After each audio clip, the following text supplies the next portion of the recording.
Welcome, folks. This is Tom O'Brien of TFNN. We go 5 days a week. We go 9 hours a day. We go 24 hours a day on the internet at TFNN.com. Always remember, folks, whatever you think about, you bring about. Whatever you focus on grows. Hope everyone's having a great day, safe day. Let's make it a great night, folks. Let's take a look at one of our 4 agreements. Don't make assumptions. Ask for what you want. Find the courage to ask for what you want. Others have the right to tell you yes or no, but you always have the right to ask. Likewise, everyone has the right to ask you for what they want, and you have the right to say yes or no. Market-wise, let's take a look at it out here. We had the Dow up 74, NASDAQ up 69, S&P's up 14, gold contract down $3.40, traded at $1,280 an ounce. Silver up 3 cents at $19.78 an ounce. Platinum up $9 at $1,428 an ounce. Copper flat at $3.03 a pound. Light sweet crude, they hit light sweet crude down $2, trading out at $99.39 a barrel. Bonds, the 10-year down 3 ticks at 123.12. 30-year off 22 ticks at 132.17. King dollar flat at 80.23. The euro up 26 at 137. And the yen up 47, trading out at 103.70. Our phone number is 877-927-6648. Give us a call, folks. I know what's going on in your world. In the world of the S&Ps, let's take a look at them. What do you have? Cash S&P, folks, it's at a high. It's over the high. It's over the 1883.57, which was the March 7th high. We're at 1885. 680 million versus the 846 of yesterday versus 723. Bottom line, though, you get a higher high. Means you can go higher in your S&P. Dow Industrials. We take a look at the Dow. What the Dow has done is this. Dow closed at 16,532, which got it over the March 7th high, and that puts in play the December 31st high, which is right next to right now, which is the 16,588 mark. I expect you're going to see that get tested more than likely tomorrow. NASDAQ Composite. Now, the Composite, all the Composite's done thus far. The Composite, no doubt, had a monster day out here. The Composite was up 1.64%. What you have, however, though, because the Composite had come down so far, it hasn't even hit ICE yet. ICE on the Composite, meaning where the downdraft occurred, was 42.89. We hit 42.68. Out here, it closed at its highs. It did a 2.1 billion versus the 2.4. I do expect you're going to see that try to get into that 4289 level. We go over to the Russell 2000. The Russell 2000, what you have with the Russell 2000, same type of setup. The Russell 2000, the high out there is 1212. The top of ICE is 1196. We made 1189 right now. I do expect we're going to probably hit that tomorrow. We go take a look at the correlations inside the ETF structure. This is what you have. The SPY, the SPY, we're at 188.25. Now, the high in the SPY, folks, is 188.96. What the difference is the SPY pays dividends. And it has expenses. That's what's going on here. Well, maybe it's not a dividend. It's the expense ratio, probably.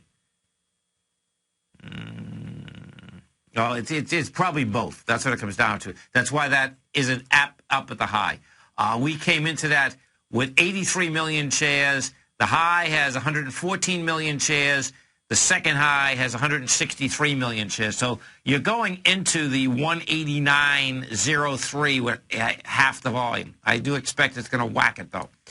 The 3 Qs. We take a look at the 3 Qs. What you have with the 3 Qs is this, the NDX 100. She did 34 million shares. She's still going into 77 million and 62 million. She's going to need a lot more than that she has right now in order to get up and over and get into higher highs.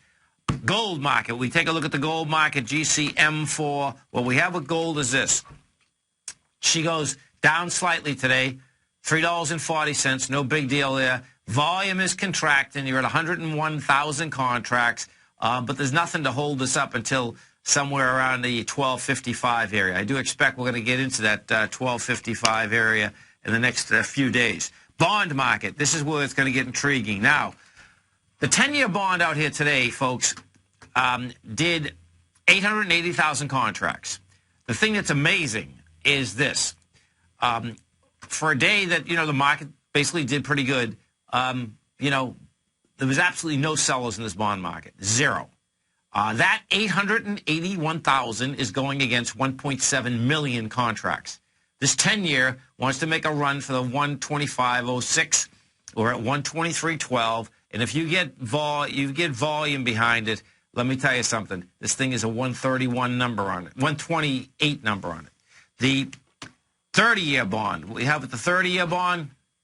She came down with 253,000 contracts. That is building cause to get into dramatically higher price. And when you're talking the 30-year, you're talking a 141 number here. We did 253,000 contracts. That's coming into 490,000 contracts. This 30-year is really set up just like an elastic. It's been building cause, folks. The 30-year has been building cause since February 3rd. So you're talking just about 2 full months of sideways move, tight consolidation. Each and every time that we're coming up to highs, you have expansion in volume. As you're pulling down to the lows, it's rejecting those lows each and every time. Let's go and we take a look at that oil market and see what whacked oil out here. So we have in the oil market, oil comes down $2 today. Does 213,000 contracts.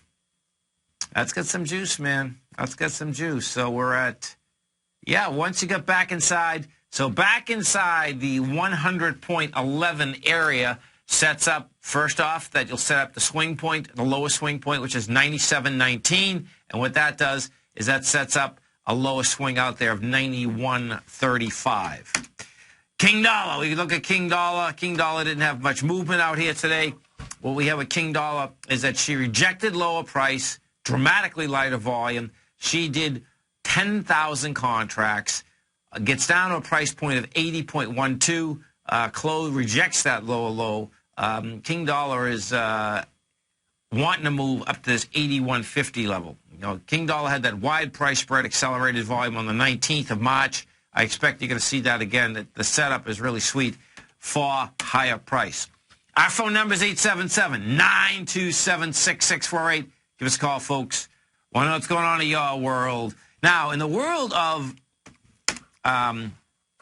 Flash Boys, you may or may not heard, Lewis has a new book out. It's about high-frequency trading.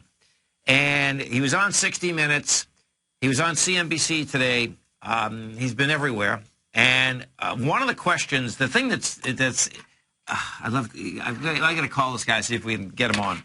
Because as the interviewers were going through, whether the market's rigged, not rigged, he was talking about how high-frequency trades are skimming off the orders. And out of the interview, there's one basic deal inside this that wasn't picked up, that he explained. Well, he said what it was, but the interviewers just wouldn't pick up on it. And I suspect it's because they just don't understand the setup technically inside the market. And this is what it is.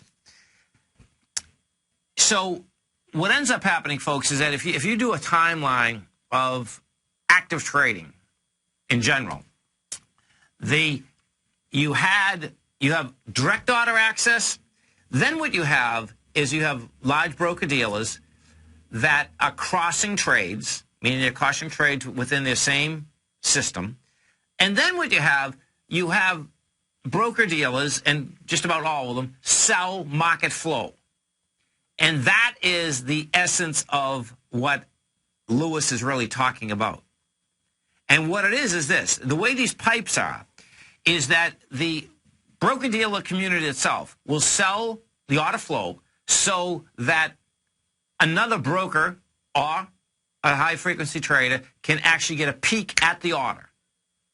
That is the essence, and that, I suspect, once whether it's the FBI or anyone else gets on this, that's what's going to change. And they make a fortune selling that order, just so you understand that, okay? So when you put an order in, you say, I want to buy something at a certain price, right? Guess what? That order flow can get sold. That order flow of the sell, that is the transparency. That's what their high-frequency traders are seeing, and that's what they're trying to jump in front of. That's what they are jumping in front of. You stay right there, folks. We're coming right back.